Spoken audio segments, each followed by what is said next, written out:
Welcome aboard. Okay, should I jump in? Yeah, if you guys can jump in, then I can just go do my... So you can't really tell what Exactly. Soon. It's supposed to be 27 degrees tomorrow. Tomorrow, I know. Yeah.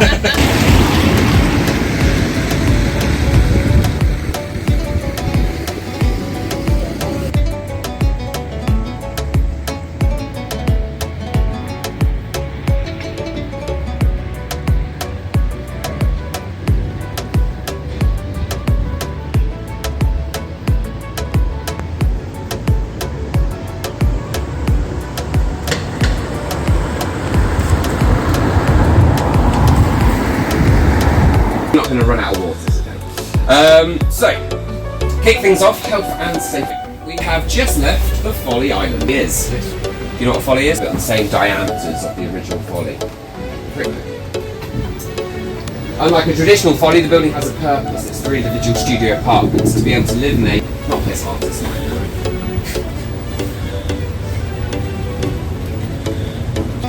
Now, the section that we're actually in now isn't officially part of the river. This bit was dug out as a wharf.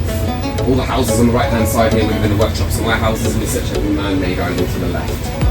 Dual slum cottages along the bank there. I'm pretty sure there's a lot more zeros on this tag these days. But the ones with the red leaf, like the sign of autumn's coming, isn't it? Well, that's really depressing. But it's also very pretty. So as we head back to the island, on the end is Swan Cottage, a lovely private residence. Way back, surely. Very distracting. Destructive. Okay. Now this cottage at some point was inherited by two brothers, and they actually hated each other. And there was a bit built that red brick building behind it as a spite building.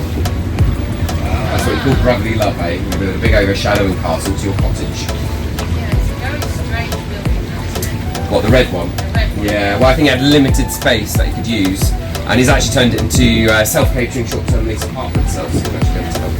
Did you notice the other tall red brick building just by the entrance with all the white Roman statues around the edge? I think that's the one I was thinking. Ah, yes. This is a very interesting building. Called Coldwell's Castle, built by the nobles as a party house. At some point after that, it got turned into a brothel. Then I believe the Guinness family owned it, had some very renowned parties in there, and allegedly, this is where David Cameron had relations with that pig.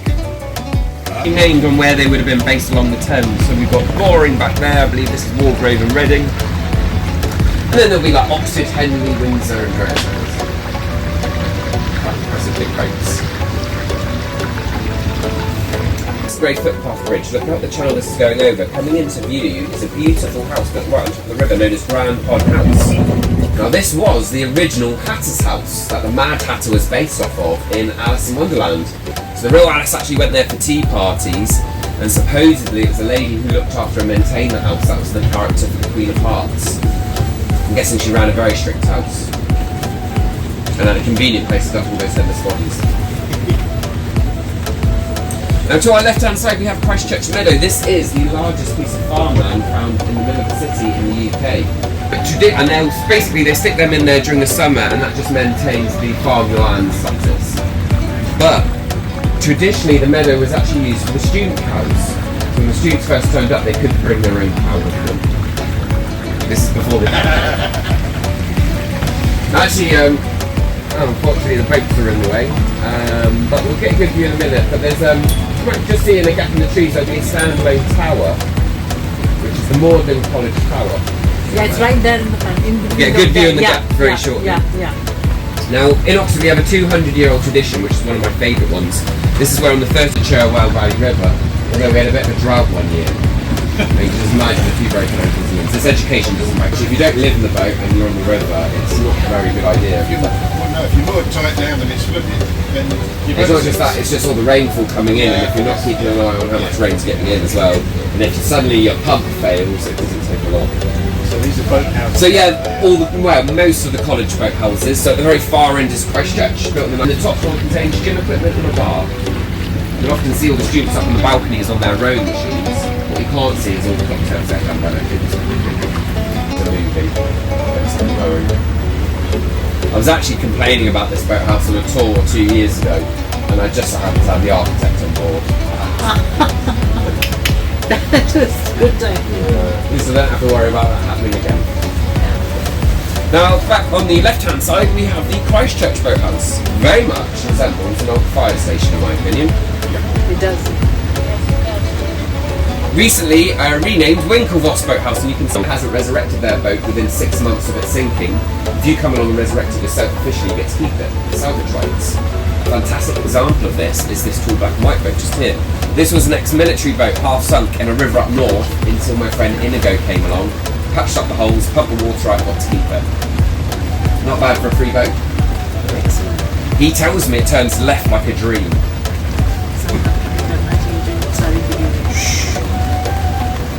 And he's actually in London currently, where he's turning an old Dutch barge into a theatre boat. He goes for a theatre boat in London. Pink wood. Ladies and monsieur, but she wanted it was like a hammer and nail it's called, and it's used to like get the locks out. So he's made a commission for one of those. Great stuff. In 64 for £1,100. It was a shell of a building at the time though. They had to fight the council to get everything installed by gas, electricity and water. After that, this used to be the University Boathouse. Unfortunately, the uni team can do this stretch in under 7 minutes. When they race Cambridge and London, definitely longer than that. So they've moved their new one just outside Wallingford, but they're now on the longest stretch of the Thames between locks. And they've now got over half an hour worth of rowing before they have to swim around. As we come past Longbridge, just down the channel here is the remains of an 18th century swimming area fed by the river. As well as the 3 pools down here, we also have Tumblers Bay upstream, close to the train station. And if you went up the Cherwell, eventually hit a section known as Parsons Pleasure, which was the male nudist one. Either side of that was Maiden's Mound and Dane's Delight. Just checking out that view, ladies. An old tradition where every 7 years our mayor will be voted down. He then gets serenaded by lutes and flutes. He performs a ceremony by the Stones to claim this section for Oxford for the next 7 years. There was one year he came down on a punt with a couple of other Oxford officials, where they all fell off the punt into the river, and the mayor dropped his gold sceptre in the river as well, so to get a team of divers to come find him. Gorgeous barge with the oval windows and square pillars. We'll get a better view on the way back. This is one of the ex-college barges. Now, most of them got sold off privately and then they built the boathouses. That one was in a particularly bad state. Some ex-students came together, they bought it and renovated it, started a trust for the boat. Between those trustees, they take it in turns living in there. Every 4 years they rotate around. Of the river. And that's what they named the pub after on the other side of the river.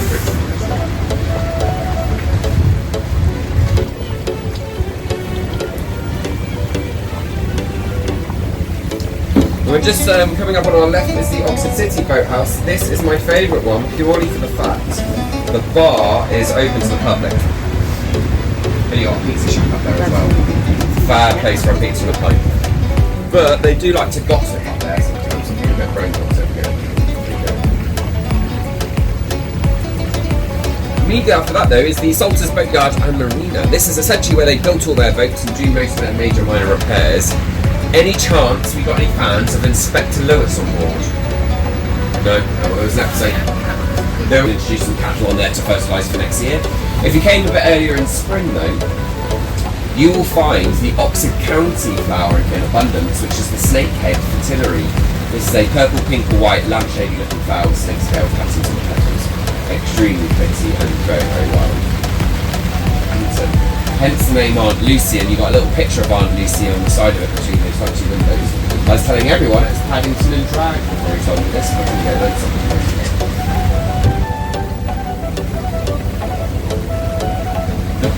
You pointed one out earlier, but yeah, we've got another one of the life rafts just here. Now they actually only have a 7-year lifespan as a life raft, so this is why the old ones will then get sold on and converted into houseboats. I know for a fact that one would have taken up to 61 people. You'd all no road access, so you'll have to walk right in the boat to get there.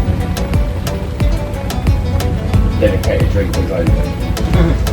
Now even if she's had 4 or 5 chocolate martinis, she still plays that fiddle very, very well.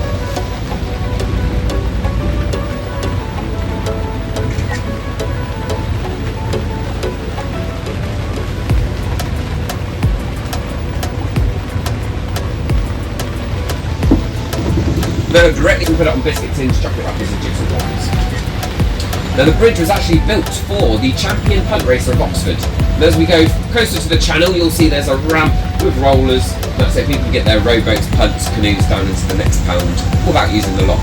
Being only a 3-foot drop, this lock is not going to drop at all. The end of the bridge, just above those steps, in the meantime I'm going to put a bit of music on.